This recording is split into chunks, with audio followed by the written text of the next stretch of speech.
Hello everyone, welcome back to new video. और इस video में हम बात करने वाले हैं, अगर आप एक यूपीएससी एस्पिरेंट है तो आपका टाइम टेबल कैसा होना चाहिए। तो इस टॉपिक पर हम इसमें बात करने वाले हैं। वीडियो में आगे बढ़ने से पहले मैं आपसे एक रिक्वेस्ट करना चाहता हूं, अगर आपने अभी तक चैनल को सब्सक्राइब नहीं किया है तो चैनल को सब्सक्राइब जरूर कर देना और साथ ही बेल का आइकन दबा के नोटिफिकेशन चालू जरूर कर लेना। आइए अब वीडियो में आगे बढ़ते हैं। तो टाइम टेबल आगे बढ़ाने से पहले मैं आपको कुछ ज़रूरी बातें जो आपको ध्यान में रखनी है अपना टाइम टेबल बनाते हुए, उनको याद रखना है, वो मैं आपके साथ शेयर करने वाला हूँ। तो सबसे पहले जो ज़रूरी बात है, आपको जब टाइम टेबल बनाना है तो आपको ऐसा नहीं है कि 12 से 14 और 15 घंटे का टाइम टेबल बनाना है। आपको डेली का शुरुआत जो करनी है, वहाँ से आपको 6 से 7 घंटे का जो टाइम टेबल बनाना है। 6 से 7 घंटे का टाइम टेबल बिल्कुल ही आपके लिए सफिशिएंट रहेगा।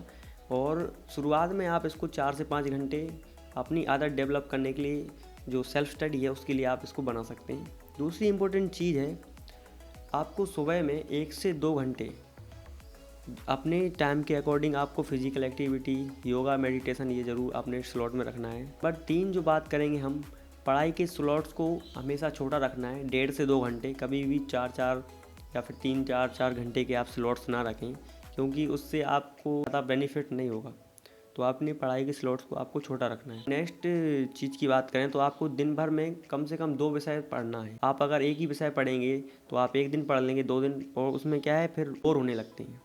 तो आपको ये बोरियत से बचने के लिए आपको क्या करना है, 2 सब्जेक्ट तो मिनिमम रखना ही है, जिनको आपको टाइम टू टाइम अपने जो टाइम टेबल के अकॉर्डिंगली पढ़ना है। अगली जो चीज़ है वो सबसे इम्पोर्टेंट चीज़ है कि आपको खुद का टाइम टेबल खुद ही बनाना है।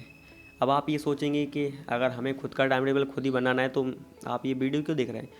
जी हाँ, मैं सही बोल रहा हूँ, आपको खुद का टाइम टेबल खुद ही बनाना है। और जो आप खुद का टाइम टेबल बनाएंगे तो उसकी ज़्यादा चांसेस है कि आप फॉलो कर पाएँ।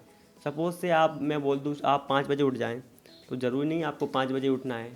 अब सब अपना अपना अलग अलग होता है सबका, तो उस अकॉर्डिंगली आपको उठना है। मैं यहाँ पे आपको बस ये गाइड कर सकता हूँ कि आपका टाइम टेबल में क्या क्या चीज़ें होनी चाहिए। तो ये वीडियो बहुत ही आपको हेल्पफुल रहेगी।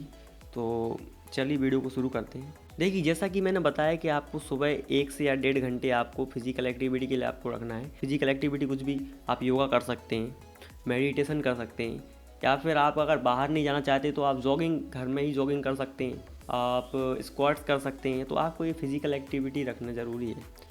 अब अगली बात आती है, सुबह को आपको 1 से 1.5 घंटे न्यूज़पेपर रीडिंग करना है। सबसे पहला आपका यही रहेगा, आपके जो टाइम टेबल में रहेगा।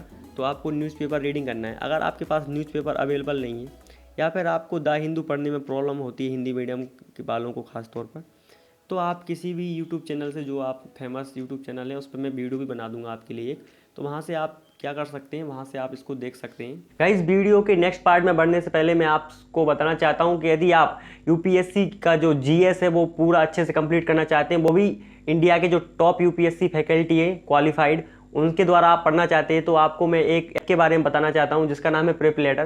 प्रेप लेटर मैं आपको इसलिए सजेस्ट कर रहा हूँ क्योंकि यहाँ पे free NCERT summaries, free previous year question paper, free current affair magazine, test series और जो मैप बेस्ड लर्निंग है उनकी देखने को मिल जाती है। प्रेप लेटर को सजेस्ट करने का मेरा एक कारण यह है कि यहाँ पर जो फैकल्टी यूपीएससी की, जो इंडिया की one of the best faculty है, पॉलिटी यहाँ पे एमपुरी सर ने, हिस्ट्री यहाँ पे हेमंत झा सर ने, ज्योग्राफी हिमांशु शर्मा सर ने, और इकोनॉमिक्स विवेक सिंह सर ने यहाँ पे आपको पढ़ाई है। तो ये जो टॉप फैकल्टीज, इनका जो कंटेंट है वो मार्केट में अभी तक का बेस्ट है। और जो यूपीएससी प्रीलिम 2022 हुआ है उसमें जो इनका कंटेंट से 88% जो कॉन्सेप्ट्स वो रिपीट हुए। तो मेरे हिसाब से प्रेप लेटर से पढ़ना आपकी तैयारी के लिए सफिशिएंट रहेगा। तो अब पढ़ो उतना जरूरी है जितना। लेकिन अभी आप ऐप डाउनलोड करेंगे तो आपको 24 घंटे के लिए इनका जो कोर्स है वो आपको फ्री देखने को मिल जाएगा। तो आप, अगर आपको पसंद आता है तो मेरा कोड दे के आप उसको इस्तेमाल कर सकते हैं, और लिंक डिस्क्रिप्शन मैंने दे दिए, वहाँ से आप डाउनलोड कर लीजिए। सपोज से अगर आप 6 बजे उठते हैं तो 6 से 7:30 आपकी जो फिज़िकल एक्टिविटी हो सकती है वहाँ पे आप कर सकते हैं। 6 से 7 आपकी फिजिकल एक्टिविटी हो गई। उसके बाद आप 30 मिनट्स का ब्रेक ले सकते हैं, और 8 से 9 जो आपका न्यूज़पेपर रीडिंग और करंट अफेयर का जो पार्ट है उसको आप कंप्लीट कर सकते हैं। उसके बाद आपका 9 से 10 के बीच आपके रेडी होने के लिए, फ्रेश होने के लिए टाइम रहेगा, तो उस बीच आप वो कर सकते हैं। उसके बाद 11 से 12 आपका जो 2 घंटे का स्लॉट रहेगा, उसमें आप पॉलिटी पढ़ सकते हैं। तो आपका 10 से 12 जो हो गया पॉलिटी का टाइम हो गया। उसके बाद आपको 5 या 10 मिनट का ब्रेक लेना है। ब्रेक से आप फिर स्टार्ट कर सकते हैं। और आपका ये 12 से 1 जो है वो भी पॉलिटी के लिए अलॉट रहेगा। तो आपका यहाँ पे 3 घंटे का ये पूरा सेशन हो गया है with 10 minutes break in between. तो आपको ब्रेक लेना बहुत ज़रूरी है। तो वहाँ पे आप ब्रेक लेके 3 घंटे का आपका ये पॉलिटी का स्लॉट कंप्लीट हो चुका है। अब यहाँ से आपको इसके बीच आप 1 से 2 के बीच आपका लंच का टाइम रहेगा और उसमें आप लंच करके थोड़ा वॉक वगैरह करके और रेस्ट भी कर सकते हैं, थोड़ा सा नैप ले सकते हैं, पावर नैप। उसके बाद आपका 2 से 4 जो 2 घंटे का टाइम इकोनॉमिक्स के लिए आप दे सकते हैं। फिर अगेन आपको उसमें 5 या 10 मिनट का बीच में ब्रेक लेना है। उसके बाद 4 से 5 आपका फिर से इकोनॉमिक्स का जो रहेगा। इसके बाद आपको 5 से 7 का जो टाइम है उसके बीच में आप रेस्ट कर सकते हैं या फिर जो भी आप ब्रेक में करना चाहते हैं वो कर सकते हैं। तो आपका ये रेस्ट टाइम रहेगा 5 से 7। ज़रूरी नहीं है आपको शुरू से ही आपको 10-10 घंटे पढ़ाई नहीं करनी है। आपको मिनिमम आपको 5 घंटे और मैक्सिमम आपको 7 घंटे आप पढ़ाई कर सकते हैं। तो आपका ये रूटीन में अभी शुरुआत में आपको यही रहेगा कि आप 6 से 7 घंटे पढ़ाई करें, इसलिए आप इस टाइम पे रेस्ट कर सकते हैं। उसके बाद आपका जो नेक्स्ट स्लॉट चालू होगा, तो अगर आप 7 बजे फ्री हो जाते हैं तो 7 से 9 या फिर 7:30 से 9 आप रिवीजन के लिए रख सकते हैं आपका टाइम। देखिए अल्टीमेटली इम्पोर्टेंट ये है कि आपको याद क्या रहता है। ये इम्पोर्टेंट नहीं है कि आपने कितने दिन भर में क्या पढ़ा है। इम्पोर्टेंट ये है कि आपको रिवाइज या रिकॉल करने के लिए टाइम आपको इसमें निकालना है और आपको याद क्या रहता है वो ज़्यादा इम्पोर्टेंट है। 7 से 9 के बीच में आप उसको रिवाइज कर सकते हैं अच्छे से। फिर आप उसके बाद आपको 9 से 10 के बीच आप अपना डिनर कंप्लीट कर सकते हैं। डिनर के बाद आप 10 से 11, क्योंकि 11 पे आपका बेड का टाइम हो जाएगा, तो 10 से 11 के बीच में आपको एक हल्का सब्जेक्ट या फिर आप ले लीजिए कि सी सेट में आप मैथ या रीजनिंग इस चीज़ को कर सकते हैं। बाकी आप अगला टाइम टेबल बना के रात में 11 बजे आप आराम से अपने बेड पर जा सकते हैं।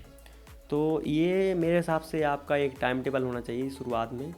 और ज़रूरी नहीं है, मैंने जैसे बताया कि जो मैंने लिखा है 10 से 11 ये जो भी स्लॉट बताएं, आपको वो चीज़ याद रखनी है कि आपके जो स्लॉट्स हैं वो छोटे होने चाहिए और आप इससे आइडिया लेके अपने हिसाब से स्लॉट बना सकते हैं। आपको बीच में अगर कोई काम है तो आपको वो भी करना है, लेकिन आपका जो डेली का रूटीन होना चाहिए उसमें 6 से 7 घंटे की स्टडी ज़रूर होनी चाहिए। तो इन चीज़ों को ध्यान में रख के आपको टाइम टेबल बनाना है। बस वीडियो में इतना ही है। अगर वीडियो आपको अच्छी लगी है तो आपको इसको लाइक कर देना है, चैनल को सब्सक्राइब ज़रूर कर देना है और अपने ग्रुप में और फ्रेंड के साथ इस वीडियो को शेयर ज़रूर करना है। और मिलते हैं नेक्स्ट वीडियो में।